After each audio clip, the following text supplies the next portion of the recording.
Hello, everybody. Welcome to another episode of TEPSA Presents. I'm Todds Story. I'm the Director of Culture and Strategic Leadership here at the Texas Elementary Principals and Supervisors Association. We love to bring you these TEPSA Presents episodes every other week. Bite-sized information, a variety of topics with thought leaders across the country. I am thrilled today to have my special guest, Jim, with me. Jim, kind of introduce yourself and tell us who you are. Great. Thank you so much. And Todd, first I want to say I love your energy, and I've got a lot of energy also. So look out, everyone. Here we come. I know you're interested in stories. Todd, can I tell you a story about who I am? Of course. Great. I wake up in the middle of the night. I can't sleep. Where am I? And then it dawns on me. I'm at my parents' house. And the problem, I'm not 7, I'm 47. I'm still sleeping at home in my mom's old bed. I look over and see 2 tattered suitcases, 2 black tattered suitcases. No wife, no home, and no money.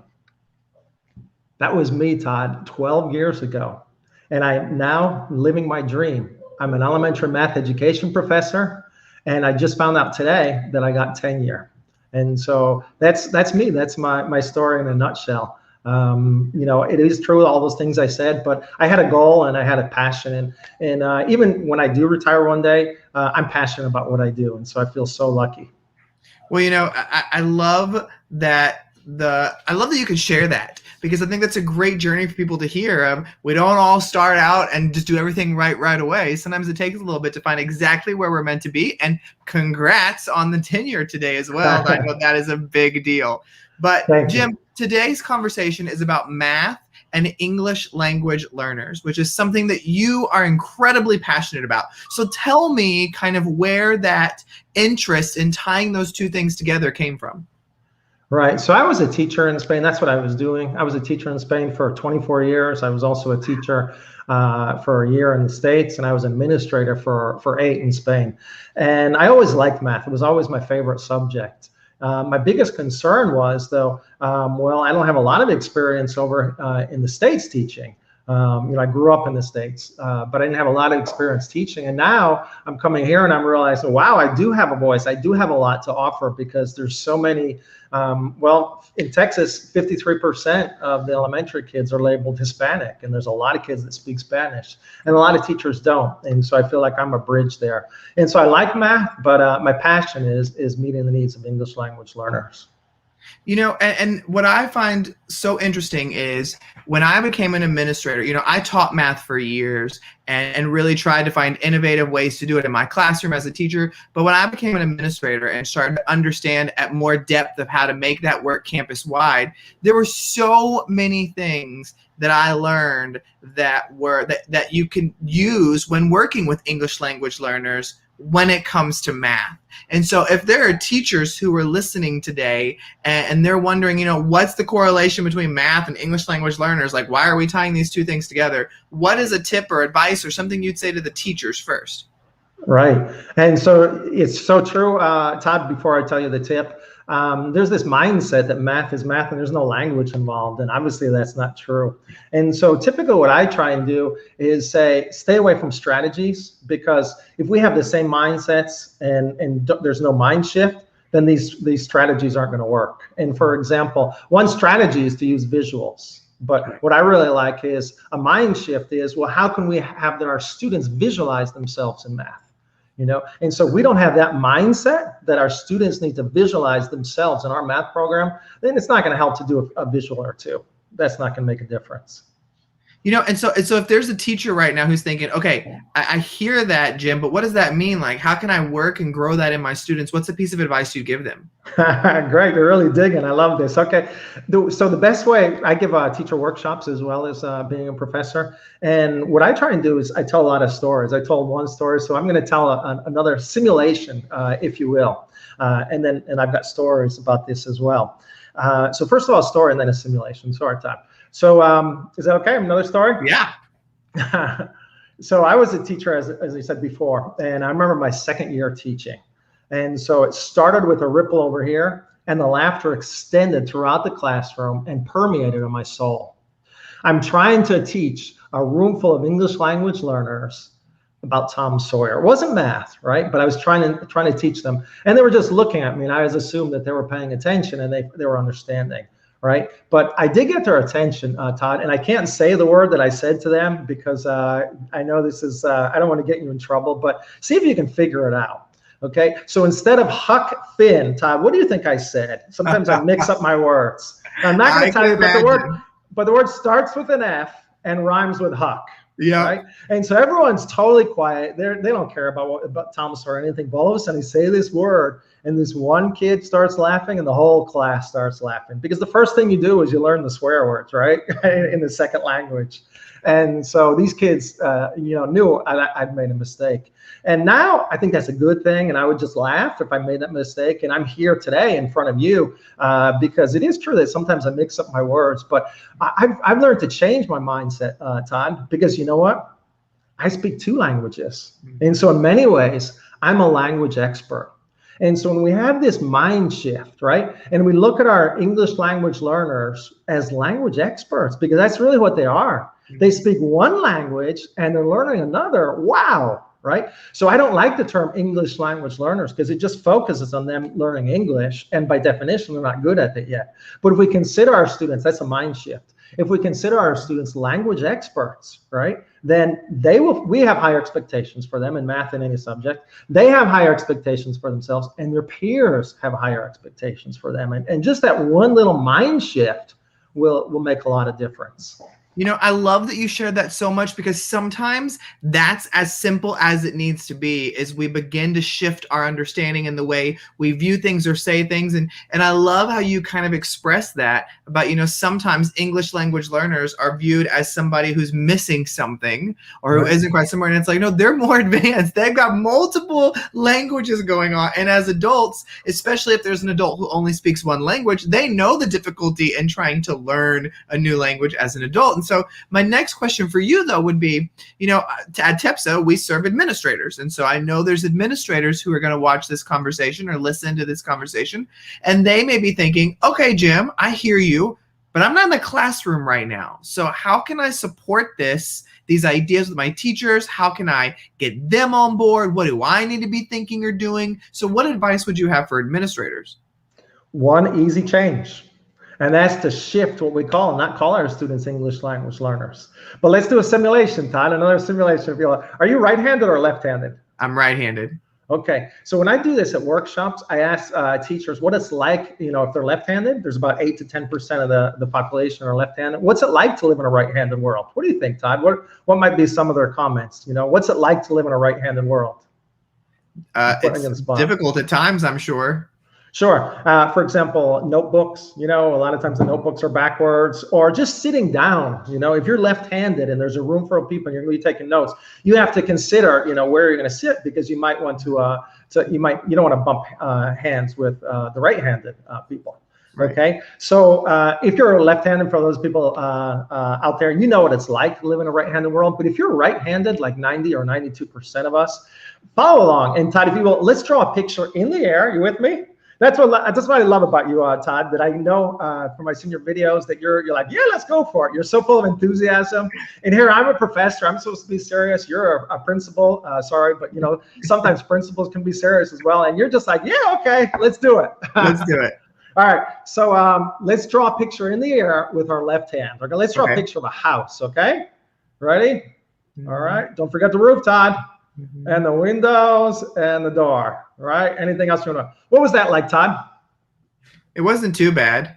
Right. So most teachers, I say, when I do a workshop, they don't leave or anything because it was low risk. But what if we change the rules on you, Todd? What if we said from now on you have to use your left hand, and if you use your right hand, you're punished?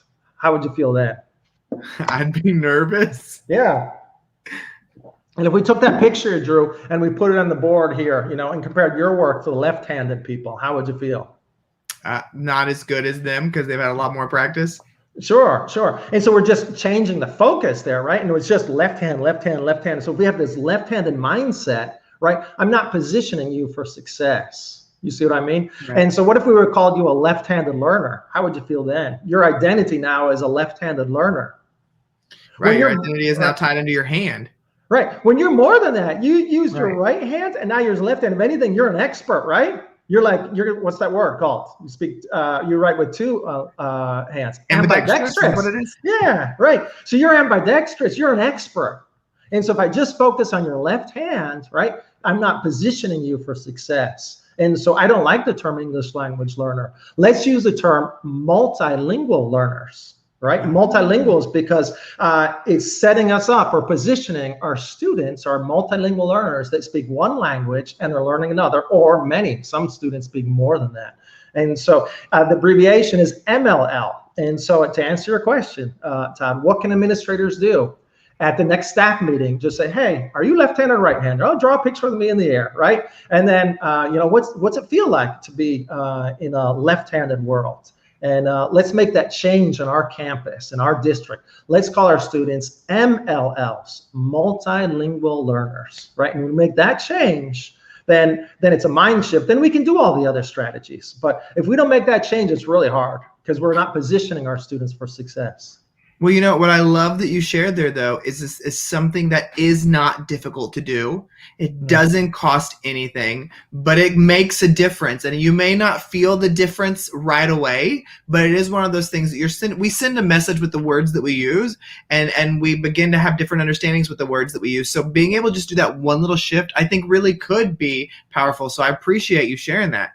Well, Jim, before I forget, sorry for interrupting, but no.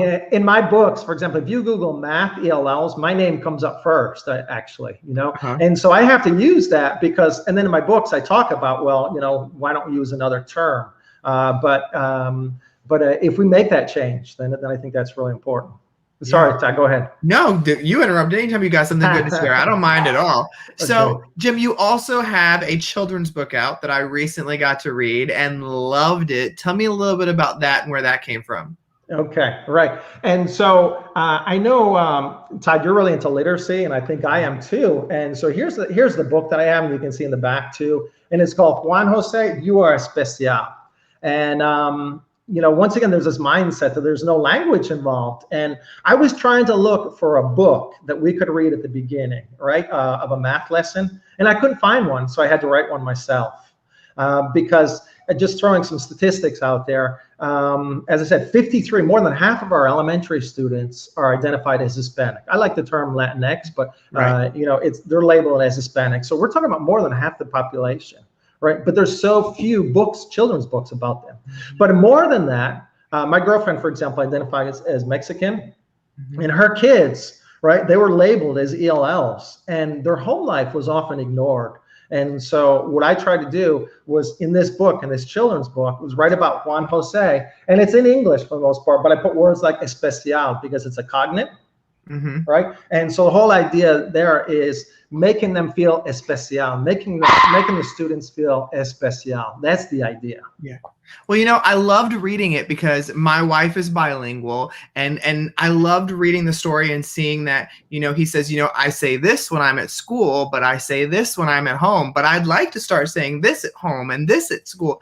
And, and my wife shares that's how it was in her house. At home, they spoke Spanish only. And then when they went to school, it was, now we have to speak only English. And I've got two boys on the way coming in July, and I know they're going to be speaking Spanish at home as well, and English. And so they're going to have all those words mixed together too. But I love just that reminder that can be out there for kids in literacy, that you don't just have a language that's yours when you're multilingual. You go back and forth between all of it, and you use it all in different spaces. So it's a beautiful, short, little, easy to read children's book that I definitely recommend to people as well. So I'm glad you got that out there. Well, Jim, as we wrap this up and close this conversation out, the topic again is math, and we called it English language learners, but let's say it's math and multi-language learners. So my question for you is, if we're going to leave people with one thing today to walk away with, what's the one thing you want them to hear or leave with?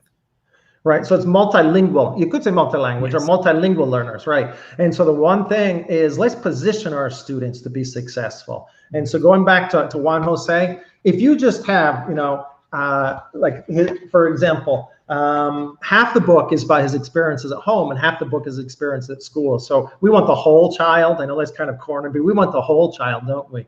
And so what we want to do is position our students, and we don't have to do this all the time, but let's position our students for being successful. For example, counters, right? Instead of just using counters, how about if we use frijoles? If that's the case, how about if we use those as counters? Yeah. A lot of our MLLs are Mexican. So if we're using the plastic counters, let's use red, white, and green and say, okay, let's make the Mexican flag. And now we're positioning our Mexican MLLs for being successful, right? And so they're the experts in the room. But if I'm white and multilingual, right, then automatically I'm positioning other students like me. And so we have to be intentional about this. And if we're not intentional, then it might not happen.